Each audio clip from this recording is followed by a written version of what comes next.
Bonjour à tous.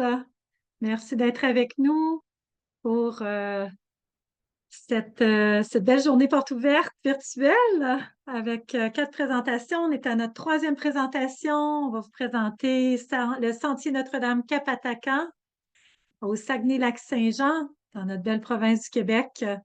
Un voyage organisé avec en fait la collaboration ou plutôt la subvention d'Explore Québec, qui vous permet d'avoir un super beau rabais de 25 sur le coût régulier du voyage. Alors, on va en parler tout à l'heure. Donc, le voyage a lieu du 16 au 21 mai 2025 pour une durée de 6 jours, 5 nuits. Et c'est avec Valérie Carrier et Suzanne Bernard comme accompagnatrices. Alors, sans plus tarder, je vous présente donc notre accompagnatrice qui est avec nous aujourd'hui, Valérie Carrier. Elle est artiste, comédienne aux divers intérêts, mais aussi passionnée des relations humaines. Valérie excelle spécialement comme animatrice et leader de groupe. Elle a une formation en accompagnement de groupe pour les voyages. En tant que guide et accompagnatrice, elle est particulièrement confortable dans le cadre des pèlerinages puisque sa foi profonde et son expérience spirituelle sont les éléments centraux qui donnent sens à sa vie. Originaire du Saguenay-Lac-Saint-Jean, une partie de son cœur y demeure et c'est un plaisir pour elle quand elle a l'opportunité de faire découvrir sa belle région et la très accueillante population qui l'habite. Bonjour Valérie. Bonjour. Alors, oui, c'est à la fois un plaisir pour moi d'aller à la rencontre de Dieu ailleurs et un plaisir particulier aussi d'emmener des gens chez moi parce qu'il y a une partie de moi qui reste toujours, même si j'habite plus au Saguenay-Lac-Saint-Jean, je reste une fille du Lac-Saint-Jean toujours. Et ce voyage-là est très intéressant parce qu'il donne la possibilité de voir différents décors de la région. C'est une région qui est très grande en territoire et qui inclut des paysages différents. Et donc, alors que le sentier pourra être fait de tout son long, un peu comme Compostelle, là, sur de plus de jours, un plus long laps de temps, nous, on choisit de l'offrir donc en version résumée en 4 jours, mais d'une façon à aller chercher dans ces 4 jours-là 4 parties de région qui offrent des expériences de marche différentes. Donc, des paysages différents, une atmosphère différente. Moi, là-dedans, je suis l'accompagnatrice conductrice parce que donc c'est ça l'avantage d'avoir deux accompagnateurs pour dans ce cas-ci deux accompagnatrices pour ce voyage-là. C'est d'en avoir une qui peut être vraiment sur les sentiers avec les marcheurs et une qui permet que vous n'ayez pas à transporter vos bagages sur vos épaules. Donc, une conductrice qui amène les bagages à destination et peut être déjà arrivée avant vous pour vous accueillir à chacun des endroits, à chacun des lieux d'arrivée. Mhm. Merveilleux. Excellent. Et donc, ta co-accompagnatrice, on va la présenter. Alors, c'est Suzanne, attendez, OK, ici, on a une belle photo. Suzanne Bernard. Donc, suite à de nombreuses années de vie citadine et corporative, la guerrière en moi, c'est elle qui parle, là. Elle laisse place à la femme sauvage puisqu'elle est allée s'installer en nature. Elle adore la nature. Et donc, toujours en recherche de connexion à la nature, elle dit qu'elle multiplie le plus possible les rencontres avec la forêt, là où mes alliés et l'esprit de la nature se manifestent à moi de manière inattendue. Donc, elle dit que c'est un endroit, la nature, un endroit sacré où son âme expérimente la connexion à l'univers. L'été 2019, la mère de Joyce Echaquan a déclenché un deuil en elle qui l'a surpris par sa puissance elle avait pas de lien avec Joyce ni sa famille. Elle dit, ben, je me demande ce qui s'empare de moi. C'est à ce moment que je prends conscience de mon ignorance face à la richesse des cultures des Autochtones du Québec. Oui, c'est ça, c'est important pour elle. Elle s'est rendue compte de ça. Elle a d'ailleurs accompagné un voyage avec nous à la rencontre des Autochtones. Elle a participé à des cercles de chant, des formations avec Dominique Rankin. Elle s'est initiée aussi au voyage chamanique avec Kimiko Tao Fujimoto. Elle dit mon Mikana, ça veut dire sentier, commençait. J'ai constaté au fil de ces rencontres que la spiritualité est essentielle à l'équilibre de chaque être humain. C'est par ce Mikana entrepris que j'approfondis ma connexion avec la nature. C'est donc avec humilité que j'accompagne cette marche pèlerine du sentier Kapatakan pour une deuxième année. Elle l'a fait avec moi en 2021, si je ne me trompe pas. On était pendant la pandémie, mais les voyages au Québec avaient repris, le tourisme local, et ça a été vraiment une joie de co-accompagner avec elle. Et là, elle va avoir la chance de repartir avec Valérie, qui l'a aussi accompagnée. En quelle année, donc, Valérie, tu y es Euh, allée? 2024, 3, pas 4, mais 3, je pense. OK, c'est bon, Je pense. parfait. Et donc, tu vas nous parler de l'itinéraire, Valérie? Oui, avec plaisir. Donc, Oui. le parcours, on commence en fait le parcours vraiment au début du sentier de Notre-Dame de Capatacan avec la journée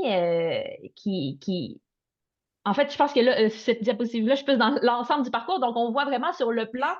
En fait, la photo qu'il y a là, c'est vraiment la première journée qui va vers la statue de Notre-Dame du Saguenay et qui est le point de départ officiel pour le sentier, mais qui est donc un sentier aller-retour. Donc, techniquement, on commence en bas de la montagne et on se rend jusqu'à Notre-Dame et puis on redescend, mais c'est notre journée de départ officielle.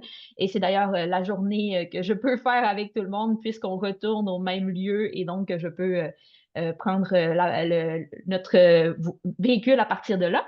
Et on voit que sur la carte, on voit tout le chemin du sentier de Notre-Dame de Capatacan que certaines personnes peuvent faire en entier, mais comme c'est une région, on n'est pas dans un milieu de ville très dense, il y a les personnes qui le font en entier doivent avoir être un peu plus adaptables là, sur le genre de lieu où ils vont dormir. Je pense que certains endroits où c'est même, il faut avoir une tente pour dormir. Nous, par contre, nous avons vraiment des lieux préparés qui nous accueillent à chaque point de les 4 journées que nous avons de planifier.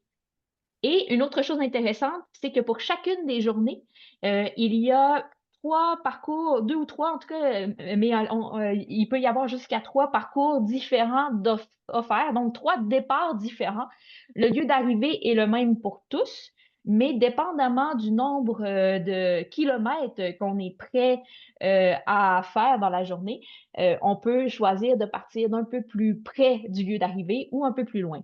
Et au final, quand on fait le parcours en entier, on finit au point de fin officiel du parcours du sentier Notre-Dame-Capatacan, qui est le lac Bouchette, qui est un lieu de pèlerinage assez connu et reconnu à travers toute la province, si c'est pas plus largement que ça. Et c'est à cet endroit-là donc, qu'on nous accueille pour finir et ça nous permet à la fois de nous poser après des journées de marche ressourçantes et épuisantes, et à la fois aussi de prendre le temps sur ce beau lieu euh, de pèlerinage, de prière si l'on veut, mais aussi vraiment de nature magnifique qui permet de profiter, de relaxer et de méditer, peu importe là où on se situe au niveau de la foi et au niveau de l'expérience spirituelle. Oui, si tu permets, Valérie, c'est vraiment un petit, d'ailleurs, ça a été surnommé le petit Compostelle du Saguenay-Lac-Saint-Jean, là. Et si ceux qui veulent le faire au complet, c'est 10 jours de marche. Alors, on a pris les plus beaux tronçons, comme Valérie disait aussi, pour l'hébergement, mais on a essayé de voir qu'est-ce qu'il y avait de mieux. Donc, oui, on saute des petits bouts, là, mais on voit vraiment les plus beaux endroits. Et puis, on voit le début, puis la fin. C'est le gros avantage là, d'avoir un conducteur qui transporte en plus les bagages et puis qui nous permet de voir tout ce qu'il y a de plus beau de ce parcours, puis on termine à l'Ermitage Saint-Antoine au Lac-Bouchette, qui est, soit dit en passant, un des grands sanctuaires. Il y en a juste 6 au Canada, un des 6 grands sanctuaires nationaux du Canada, voilà, qui est dédié à Saint-Antoine. Et la nature de cet endroit-là le justifie bien. C'est vraiment en profitant du lieu naturel que les frères ont décidé, les Capucins ont décidé de fonder cet ermitage-là. Donc, premier jour, en fait, on a le départ de Montréal. Le véhicule, la conductrice, je viens vous chercher à Montréal pour faire la route tous ensemble vers Chicoutimi. On dort généralement à l'auberge Le Parasol, qui est très, très sympathique. Une découverte pour moi. Je connais bien la région, mais justement, dans ma région, en général, je ne dors pas dans les auberges. Donc, je les connaissais moins et j'ai beaucoup apprécié Le Parasol. En tout cas, peut-être que ce sera celui-là. Et ça permet aussi d'être à Chicoutimi, de visiter la pulperie de Chicoutimi, qui est vraiment un lieu de l'histoire de la région, qui a été transformé en musée pour justement garder une trace de cet historique-là. Pour ceux qui sont intéressés à connaître l'historique du lieu dans lequel vous marchez, de la région dans laquelle vous marchez, c'est très intéressant parce que justement, ça donne un aperçu de ceux qui ont marché sur ces pas-là avant vous. Donc, ça, c'est pour la première journée. Deuxième journée, c'est là où on fait donc ce dont je vous parlais, la première vraie journée de marche, parce que la veille, on a surtout fait de la voiture. On monte donc, on va à Rivière-Éternité, on monte le Cap Éternité jusqu'à la statue pour ceux qui peuvent se rendre. Donc, il y a seulement un parcours pour tout le monde cette journée-là, puisque la seule option de faire moins de kilomètres à ce moment-là, c'est de simplement ne pas se rendre jusqu'au sommet. Donc, il n'y aurait pas de problème aussi si quelqu'un ne s'en sentait pas capable. Mais jusqu'au sommet, on a donc 7,6 km aller-retour, donc un 3-4 heures de marche. Et bien sûr, c'est une marche qui monte et ensuite qui descend, puisqu'on s'en va en haut de la montagne. Et les paysages sur le fjord, avec vue sur le fjord, sont exceptionnels. C'est vraiment parmi les beaux paysages de notre Québec. Ensuite, on va redormir normalement au même endroit à Chicoutimi, puisque c'est ça, on fait vraiment l'aller-retour cette journée-là. Jour 2, euh, ceux qui partent de plus loin partent directement de l'auberge. Les autres, j'offre un lift pour les autres lieux de départ pour faire les parcours de kilomètres un peu plus courts. Mais donc, c'est la marche entre Chicoutimi et Jonquière. Marche qui passe entre autres par des petits boisés et le bord du Saguenay et de la rivière Saguenay. Et quand on arrive à Jonquière, on a un petit parcours à faire à travers la ville euh, pour finalement arriver à notre motel à cet endroit-là, à Jonquière.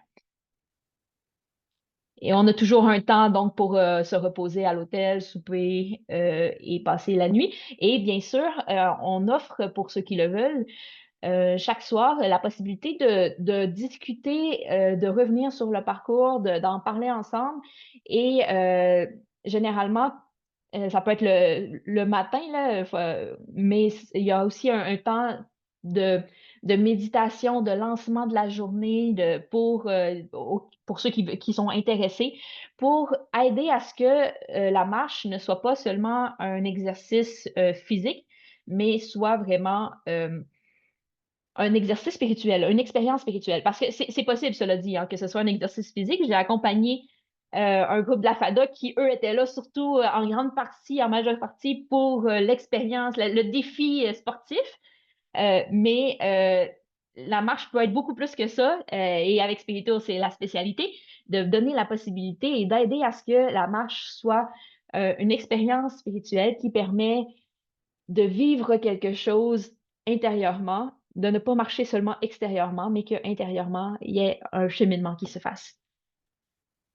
Jour 4, Donc, on part de Jonquière et on se rend Jonquière, on est encore au Saguenay, on se rend jusqu'au lac Saint-Jean parce que je sais qu'à partir de Montréal, tout ça semble la même chose, Saguenay-Lac-Saint-Jean, mais le Saguenay est la région autour de la rivière Saguenay et c'est beaucoup plus citadin, pas citadin comparé à Montréal, mais citadin comparé au lac Saint-Jean. Et le lac Saint-Jean est la région autour du grand lac Saint-Jean qui est vraiment plus rural, qui est vraiment plus des petites municipalités avec des champs, des grands espaces euh, et moins de montagnes, plus c'est plus plat. Donc, en voiture, en véhicule, on passe de Jonquière jusqu'à Héberville, au lac Saint-Jean. Et il y a différents lieux de départ à Héberville et à Métabetchouan, lac à la Croix, pour marcher cette journée-là avec à la fois la vue sur des champs et à la fois il y a un petit aménagement qui a été fait plus de style parc, euh, l'arboretum, excusez, là, je bug sur le nom, mais ah, c'est là, l'arboretum, pardon. Il y a un arboretum qui a été mis en place et qui est très beau, qui est très agréable aussi, et le parcours passe par ces sentiers-là, pardon. Euh, et donc, la vue de ce parcours est beaucoup sur les champs, sur la nature, et avec vue sur le lac Saint-Jean. Et on arrive à Desbiens, dans un des lieux d'hébergement, probablement celui que je préfère, qui est un ancien presbytère qui a été transformé en petite auberge très agréable où on est super bien accueillis. Et ça fait très pittoresque comme lieu. Euh, et ça nous permet de passer la nuit de ce quatrième jour. Et cinquième jour, qui est en fait le quatrième jour de marche et le dernier jour de marche, donc cinquième jour du parcours total du voyage, mais dernier jour de marche. Euh, de Desbiens, on se rend à Saint-André-du-Lac-Saint-Jean pour une marche qui nous mènera directement à l'ermitage Saint-Antoine du Lac-Bouchette. Et là, la marche, elle peut même pas, c'est pas sur c'est des sentiers qui sont beaucoup plus vraiment à travers le bois, là, tu sais. Un véhicule ne peut même pas, un véhicule, ben, peut-être un 4 roues, peut-être pourrait nous suivre, mais donc, c'est vraiment un sentier qui est fait seulement pour les gens à travers le bois, pour permettre d'arriver à l'ermitage, qui de toute façon, lui, est entouré par la forêt.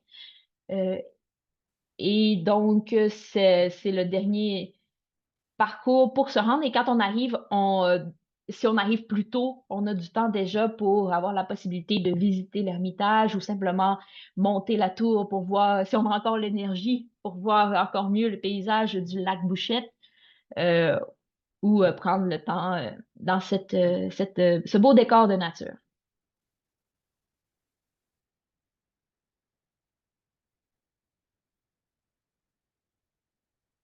Finalement, jour 6, c'est le retour. Donc, à partir du lac Bouchette, on reprend le véhicule vers Montréal en faisant euh, un arrêt pour le lunch, mais c'est vraiment un arrêt en route pour pouvoir se rendre à Montréal, environ 5 heures et demie de route.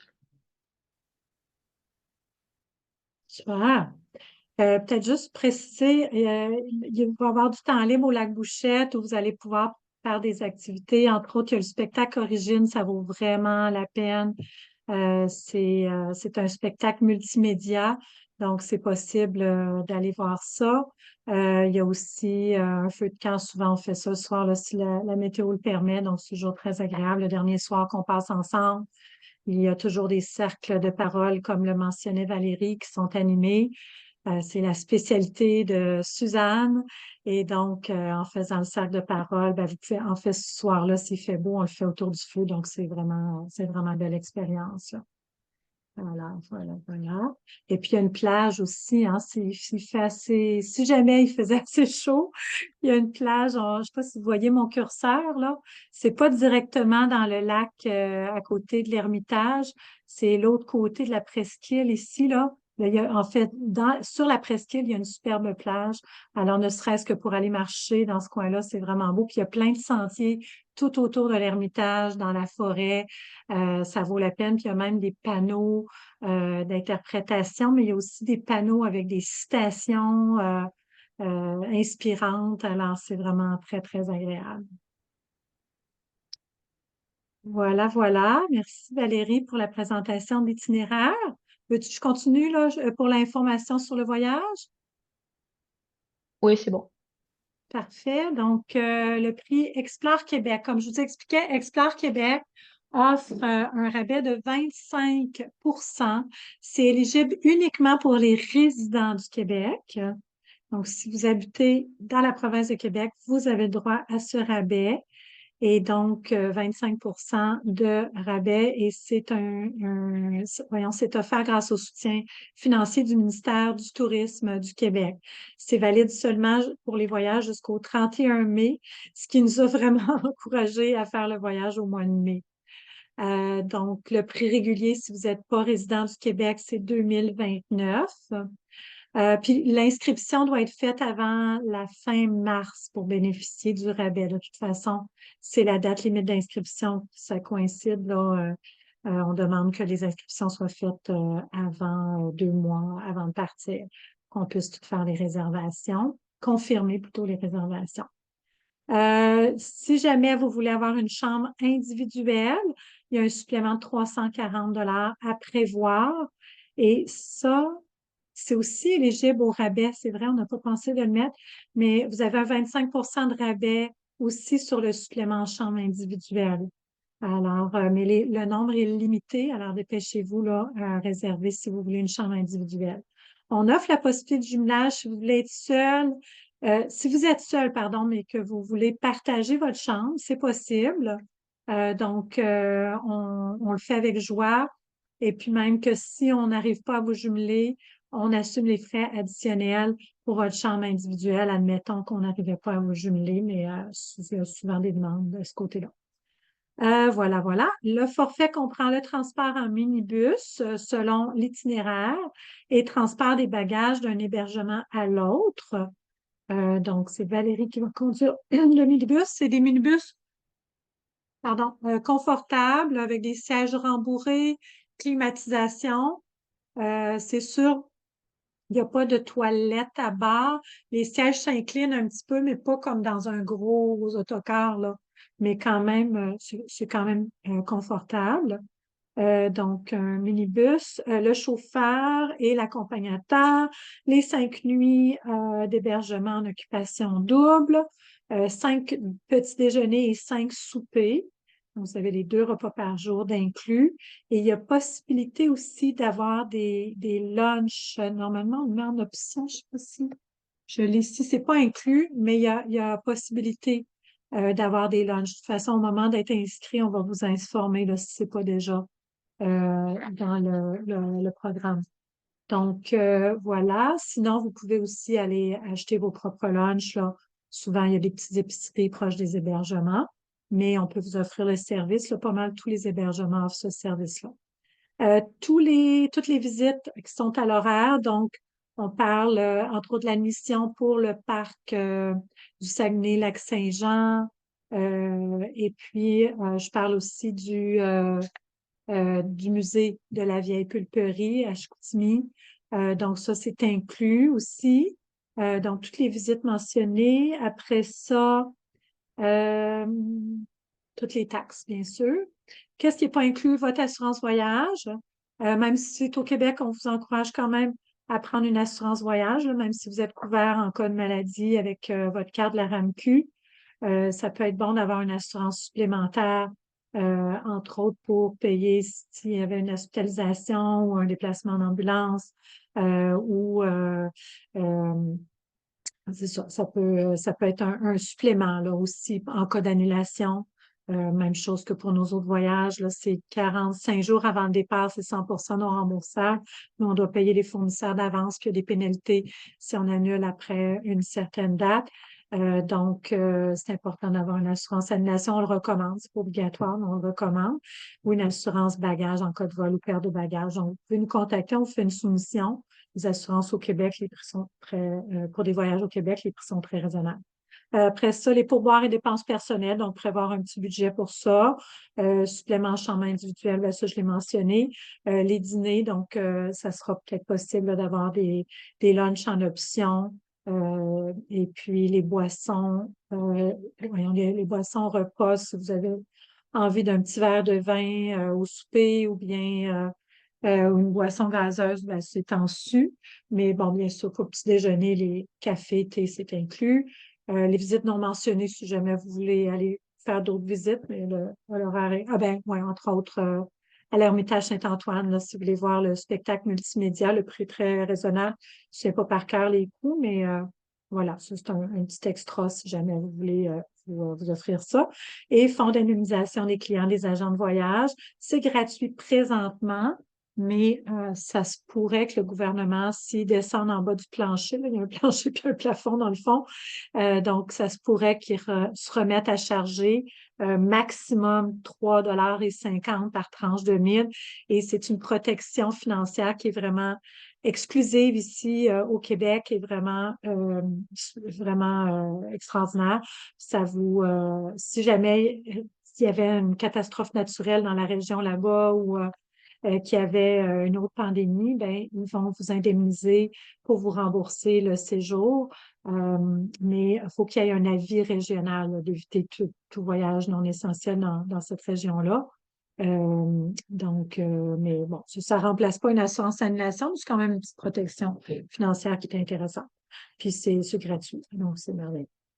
Voilà. Après ça, la date limite d'inscription, ben, c'est le 16 mars, mais on vous recommande fortement de vous inscrire avant la date limite. Ah non, il n'y a pas de réservé tôt vu qu'on a le rabais avec Explore Québec, mais c'est ça, faut pas dépasser le 16 mars. Et le nombre, il y a quand même un nombre maximum de 14 personnes. Alors, tardez pas, attendez pas à la dernière minute parce que les places risquent de se remplir vite. Il n'y a vraiment pas plus de places que ça. Alors, voilà, c'est de 8 à 14 personnes, le groupe. Pour vous inscrire, vous pouvez le faire en ligne. On vous demande un dépôt de 25 Vous pouvez payer par carte de crédit. Vous pouvez nous appeler si vous avez besoin d'assistance pour vous inscrire en ligne ou vous pouvez toujours venir nous rencontrer dans nos bureaux. Ça peut aussi être qu'on vous envoie le formulaire d'inscription par la poste. La Poste du Canada, ça devrait rentrer dans l'ordre. On espère. Et donc, vous pouvez envoyer votre chèque par la poste si vous préférez. Mais n'hésitez pas à nous appeler. On pourra vous conseiller et bien vous assister là, pour votre inscription. Donc, c'est Frédéric Lafont qu'il faut contacter au poste 207. Si vous êtes à l'extérieur de Montréal, vous pouvez utiliser notre ligne sans frais. C'est indiqué sur notre site web. C'est le 1-866-331-7965. Donc, le poste 207 pour Frédéric. Vous pouvez aussi la contacter sur son courriel. Alors, on est déjà rendu à la période de questions. Je ne sais pas si Valérie, tu aurais voulu rajouter quelque chose. Pour l'instant, ça va. On a déjà une question dans le Q&A. Ah oui, merci. Oui, je vois ça, Déby. Oui. Si on demeure sur la Côte-Nord, est-ce qu'il y a moyen de rencontrer le groupe à quelque part sans se rendre à Montréal? Alors, oui, c'est possible. Donc, on peut faire un point de rendez-vous à Québec et ou à Trois-Rivières. Donc, on veut accommoder le plus de monde possible. Alors, on a une alternative de chemin qui ne fait pas un trop gros détour vu qu'on se rend à Chicoutimi, là. Donc, il y aurait possibilité d'aller vous prendre à Trois-Rivières au Québec. Il faut vous mettre d'accord avec nous, là, juste nous contacter. Alors, il y aurait possibilité. Voilà, j'espère que ça répond bien à la question. Ensuite, Alain. Oh, Alain dit que le chat est fermé. OK, merci de nous le dire. Je ne sais pas, c'est pas la deuxième fois que j'ai ce commentaire-là. Ça m'étonne parce que le chat est supposé être ouvert. Je ne sais pas si vous voyez les Euh, messages que moi j'ai mis. Parce que ça dit effectivement que si j'écris, ça va être pour l'host et panéliste. Donc, il n'y aurait pas les invités qui auraient accès? Je sais pas. Moi, j'ai l'option tout le monde. Je ne sais pas si vous voyez les messages que j'ai mis avec le programme de la journée. En tout cas, on va vérifier ça parce que normalement, vous devriez y avoir accès. Au moins, vous avez accès au QR, donc ça vous permet de nous envoyer des petits mots comme si c'était un chat. Alain nous demande bagage, un sac à dos n'est pas suffisant pour une interrogation. Alors, oui, bien sûr, vous pouvez amener juste un sac à dos. Vous pouvez le faire comme un compostel puis traîner votre sac à dos avec vous, mais vous avez l'opportunité d'avoir le transport de bagages. Alors, on vous offre ce luxe-là. Vous pouvez, c'est libre à vous. Il y en a qui veulent s'entraîner pour Compostelle, puis qui prennent leur gros sac à dos, puis qui font les journées avec leur sac à dos. Libre à vous. Mais si vous n'avez pas le goût de transporter toutes vos affaires, vous avez le transport. Ça va se rendre à l'hébergement suivant. Vous pouvez juste apporter un petit sac à dos de jour pour ce que vous avez besoin pour la journée, beaucoup plus léger, plus agréable pour marcher. Mais je comprends tout à fait votre demande, Alain. Vous n'êtes pas le seul. C'est très bien si vous voulez vous exercer. C'est une bonne façon de le faire pour faire un compostel ou même des fois après un compostel, on a le goût de continuer puis de faire d'autres expériences comme ça. Alors, les deux sont possibles, là. Il n'y a vraiment pas de problème. Puis, le transport des bagages, on l'offre gratuitement. Voilà, voilà. Francine a une question aussi. Quelle est la moyenne d'âge des participants en général? C'est très variable. On en a de tous les âges. Je vous dirais, on en a eu dans la vingtaine, trentaine, je sais pas par cœur. Et puis, on en a souvent même dans les 60, 70 ans. Il n'y a pas de limite d'âge. Donc, il n'y a pas de problème. C'est sûr, il faut que vous soyez capable de marcher au moins, tu sais, un, en moyenne, le plus petit, normalement, parcours, c'est une quinzaine de kilomètres par jour. Comme vous voyez, on s'adapte. On peut offrir 20, 24 kilomètres pour les plus aguerris, les randonneurs là, qui veulent la marche, qui veulent plus de longue durée. Et puis, on s'adapte. On fait toujours un départ, un plan B avec plus entre 15 et 17 kilomètres en moyenne. Toujours possibilité de faire un plan C si jamais là, vous n'êtes plus capable ou prendre une journée de repos, c'est libre à vous.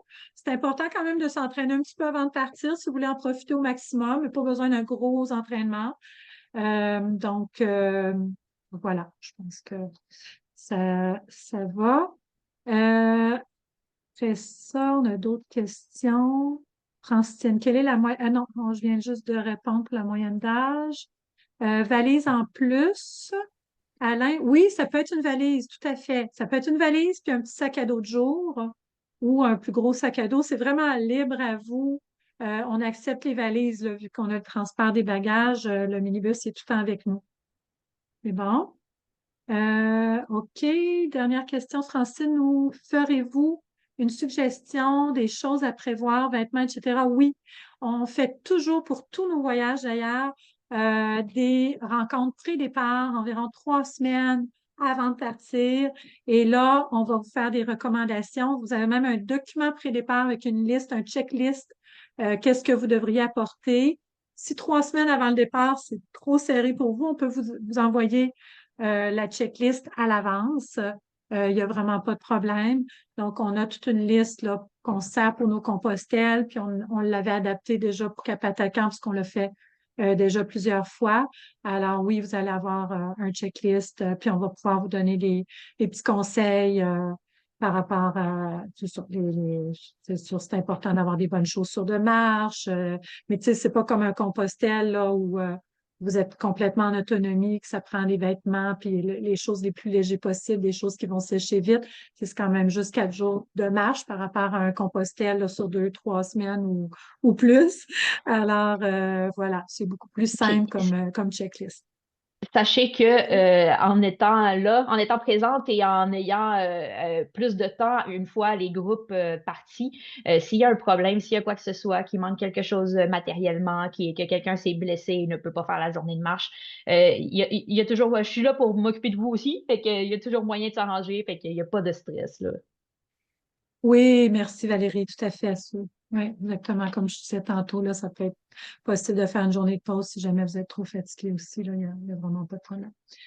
Donc, merveilleux. Est-ce qu'on a d'autres questions? Gênez-vous pas, on peut en prendre encore une couple. Là, je disais dernière parce que c'était la dernière que je voyais dans l'écran, mais on peut toujours encore en prendre un petit peu. Vous pouvez aussi lever la main. Vous voyez dans les réactions, là, si vous cliquez là-dessus, vous allez voir lever la main. Si vous avez la version anglaise, vous allez voir raise hand dans le menu des réactions. Alors, n'hésitez pas, si vous levez la main, on va vous permettre de parler, on va vous permettre d'ouvrir votre micro. Là, vous ne pouvez pas le faire, mais en levant la main, on va vous donner cette permission-là et ça va vous permettre de parler directement à nous. Donc, n'hésitez pas.